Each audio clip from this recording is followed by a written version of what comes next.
રામ રામ ખેડૂત મિત્રો, શ્રાવણ મહિનાની શરૂઆત થઈ ગઈ છે. હર હર મહાદેવ બધાને.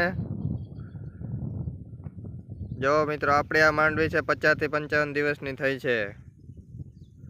કાલે આપણે દવાનો રાઉન્ડ આવ્યો હતો અને હવે આપણે આ છેલ્લું હાથી હાંકવાનું છે. તો એ છેલ્લું હાથી હાલે છે આપણી વાડીમાં. શ્રાવણના હરોડા ચાલુ જ છે એમને.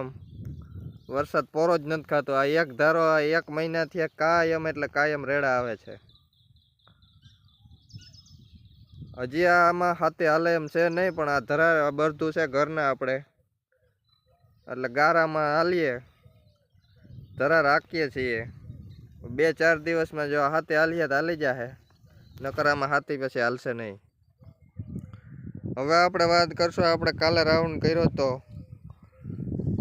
દવાનો એના વિશે. આપણે કાલે વાત કર્યો તો કે માંડવીમાં ઈયળ વિશે, જ્યાં અત્યારમાં રેડું આવી ગયું છે, જે હમણાં જ આવેલું છે, ચાલુ જ છે. આમાં પોરો જ નથી ખાતો વરસાદ. કાલે આપણે ઈયળનો રાઉન્ડ માર્યો હતો. જો આ ઈયળ છે, આ ઈયળ છે. જો એ લીલી છે, અત્યારે પીળી પડી ગઈ, એને દવાની અસર થઈ ગઈ છે. એટલે કે જ્યાં ઈયળી પાન ખાતું છે ને એને બતાવે છે.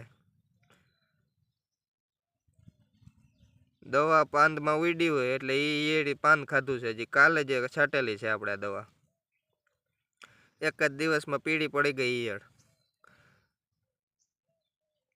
હવે આ 4 થી 5 કલાકમાં ઈયળ મળી અને એથી ખરી જાય. ખોરાક ખાવાનો બંધ થઈ ગયો, પેટમાં ઝેર ફેલાઈ ગયું. આપણે કાલે વાત કરી હતી કે દવા છટાઈ જાય એટલે કાલે આપણે હાથી હાંકશું જો વરસાદ નહીં આવે તો.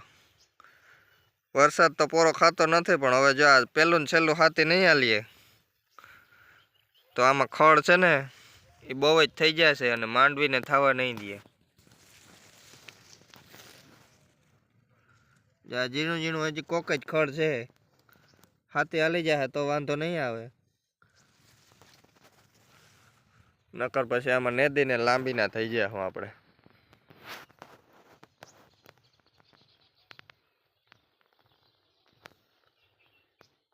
ધરાર આમાં હાથી હાંકીએ. વરસાદ તો ચાલુ જ છે, પોરો નહીં ખાય. ધીરે ધીરે હાંકી લઈએ તો હાલી જાય.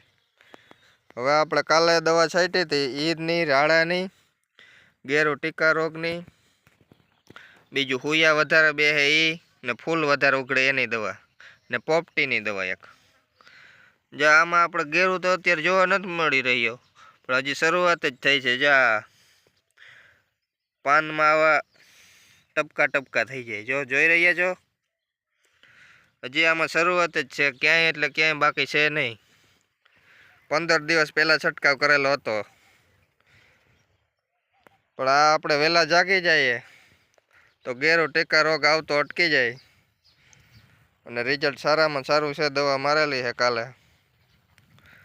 50-55 દિવસની હજી માંડવી છે ને પાટલા ભૂટકી ગયા છે. જો જરા જ જગ્યા છે. હવે આ 3 થી 4 દિવસમાં જ હાથી હાલીએ ને હાલીએ, બાકી પૂરું. પછી જો હાથી નહીં હાલ્યું તો અત્યારે આમાં ટોર એટલો સડી ગયો કે હુયા બેહી હકીએ નહીં. આમાં જો હુયા બેહીએ નહીં તો રોગું ખાલી જાળવું જ થાય, બાકી માંડવી કંઈ ના થાય આમાં.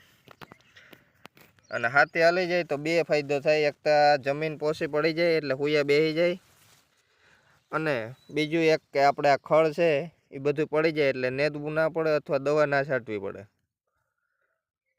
અત્યારે થોડીક તકલીફ તો પડશે, પણ ધીરે ધીરે હાંકી જઈએ તો સારું કહેવાય. એમ કે હાલો તો હવે આપણે થોડુંક નિદાન કરીએ. હુયા કેવાક બેઠા જોઈએ હવે હું કે આવાર હુયાનું કેવોક છે ગ્રોથ. જો આ હુયા બેહવાની તૈયારી થાય છે.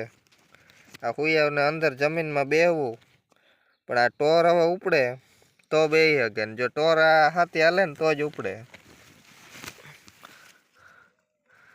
જો આ હુયો છે, આ હુયો જમીનમાં બેહીએ એટલે સૌ પ્રથમ તો આમાં બીબડું થાય, અને પછી બીબડામાંથી ધીરે ધીરે બી થશે મોટું, પછી એમાં દોડવા થઈ જશે. સૂયા બેહવાનું ખૂબ જ સારામાં સારા બેહી રહ્યા છે ને ફૂલ પણ હજી ઉઘડે છે. આપણે કાલે વાત કરી હતી ને હુયા વધારે બેહાડવાની અને ફૂલ વધારે ઉગડે તો જ હુયા વધારે બેહે. જ્યાં ફૂલ છે આમાંથી આ ધીરે ધીરે ધીરે ધીરે લાંબો થતો જાય હુયો, ને ફૂલમાંથી પછી હુયો છે એ જમીનમાં બેસે. ફૂલ પણ જોરદાર ઉખડી રહ્યા છે.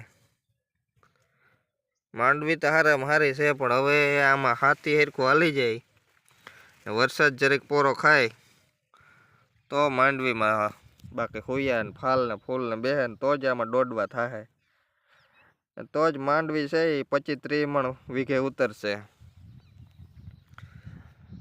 માંડવી અત્યારે સારામાં સારી છે.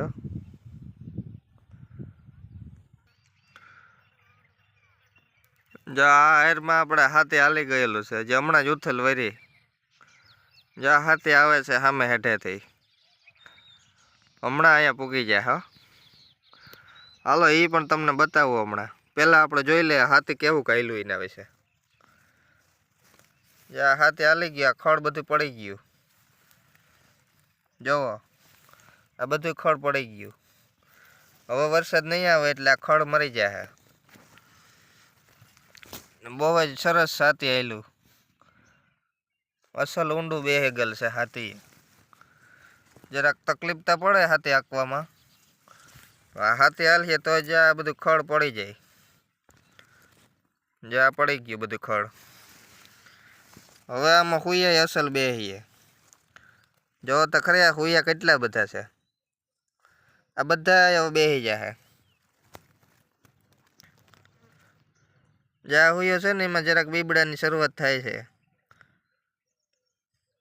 આમાં હવે બીબડું થઈ જાય 5-6 દીમાં જ. હાથી હાલી ગયો એટલે ગાય હુયા હવે જમીનમાં બેહવા માંડીએ. જો હાથી ના આવેલું હોત ને તો આ હુયા જમીનમાં બેહી ના આગત ને મૂંઝાઈને મરી જાત. હુયા આમાં બેહી ના હાગે એટલે પછી કામ કરે, એને કંઈક ટાઈમ તો હોય ને બેહવાનો. જ્યાં ફૂલે ઉગડે છે, ફૂલે સારામાં સારા ઉગડે છે. દવાનો રાઉન્ડ લાગી ગયો ને. માંડવી તો અટાણે જોરદાર છે. બધી આયરું હાથે હાલી ગયો. 3-4 ઉથલ વૈરા શરૂઆત કરી છે. હરખું હાલીએ તો હાઈન થાય તો 10-12 વીઘા હકાઈ જાય હાથે. બધુંય હારામાં હારા છે, નકરતા એટલું આગળ નહીં. ધીરે ધીરે ચાલુ કરી દીધું. હવે શું થાય. અત્યારમાં એક રેડું આવી ગયું. હવે રેડું ના આવે તો હારામાં હારી વાત કહેવાય. આ તો વરાપ હરખી આવતી નથી, નકર હાઈન થાય તો 22-24 વીઘા આ બધુંથી હાથે હાલી જાય. ગારો એટલો છે તો આ હારામાં સારું કહેવાય કે બરધું આપણે છે ત્યાં હાલે ઘરના. બાકી અત્યારે જો આ બધી વાડીઓમાં જોવો તમે, બધાને હાથે હાંકવું, પણ એ ઘરના બધાના ટ્રેક્ટર છે પણ કોઈને હાલી નથી શકતા. ઘરના જો બરધું હોય ને તો જ હાથે હાલે. જો ક્યાંય એટલે ક્યાંય તમને કોઈ એટલે કોઈ હાથે હાંકતું નહીં જોવા મળે.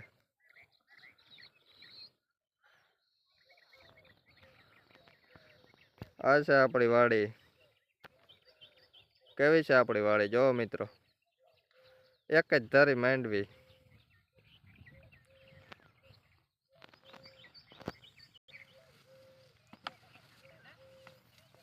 જો હાથે આયલું આવે છે.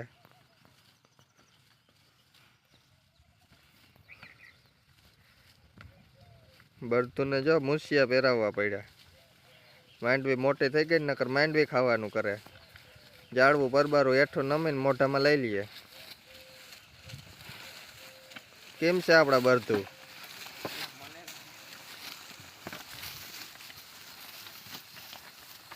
આ ગારો એટલો છે અટાણે કે વાત પૂછોમાં.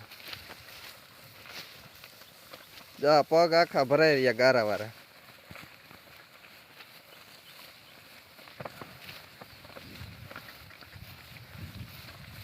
હાથી આખું ગારા વાળું ભરાઈ રહ્યું. એમાં એક દંગડું મૂકવું પડ્યું ને ભારે એટલો દેવો પડે અટાણે. જો ઉપાડો ભરાઈ ગયો. જો ઉપાડો કાઢે હે.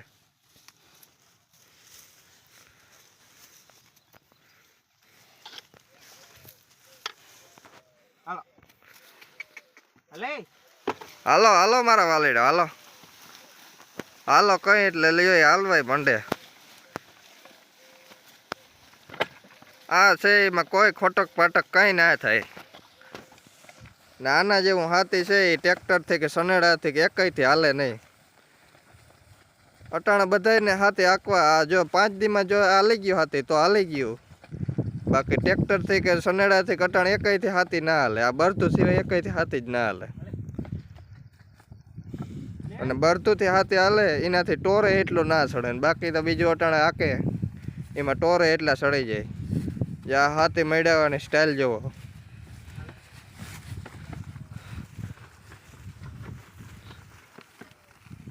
જોયું ને ઊભા રહી ગયા એટલી વારમાં હેઠે પૂકીને પોરો દેવાનો બરતુંને. બરતુંના પગમાં એટલો ગારો છોટે છે અટાણે. આ તો બરતું છે તો એ હાલે બાકી એમાં ટ્રેક્ટર કે સનેડો કંઈ હાલે જ નહીં એ આપણે ખબર પડે. હવે આપણે વાત કરશું આના વિશે. જે આ પગ રાખ્યો એને શું કહેવાય તો કે એને લોઢિયો કહેવાય. આ છે એને આપણે શું કહેવાય ખેડૂત હોય એને જ ખબર પડે કે આને ખરપિયો કહેવાય. ખરપિયામાં જો અટાણે એટલો ગારો ચોંટી ગયો. ને આને આપણે શું કહેવાય તો કે આને સાપન્યું કહેવાય. આને હાથમાં જ આમ પકડવાનું હોય છે ને ભાર દેવાનો હોય છે. આમાં ઘણું બધું હોય છે એ બાકી ખેડૂતના પુત્ર હોય ને એને જ ખબર પડે બાકી કોઈને આમાં ખબર ના પડે. જે આ ધૂંરું છે આ જોઈ રહ્યા છો ને તમે આ ધૂંરું છે. આ છે જોતર. આ ધૂંરામાં આપણે આ બરધુને બાંધેલા છે એટલે બરધુને એમાંથી નીકળી ના શકે.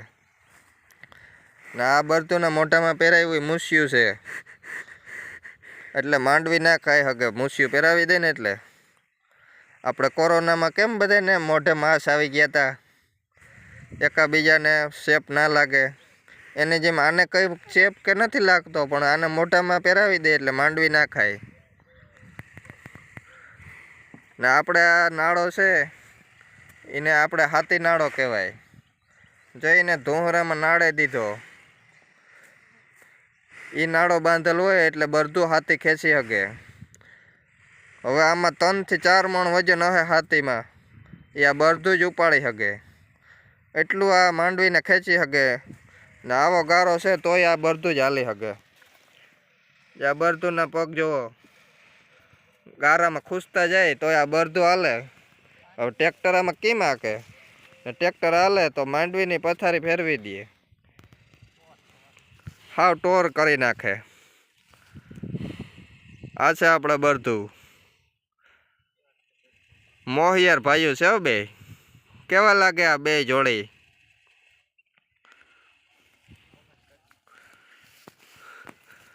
હાલો તો હવે આપણે હાથે હાંકવા માંડીએ. વિડીયો કેવો લાગ્યો એ તમે જણાવજો. સારો લાગ્યો હોય તો લાઈક કરો, આગળ મિત્રોને મોકલો, ચેનલને સબસ્ક્રાઈબ કરો. ધન્યવાદ. આભાર તમારો મારો વિડીયો ધ્યાનથી સાંભળ્યા એ બદલ.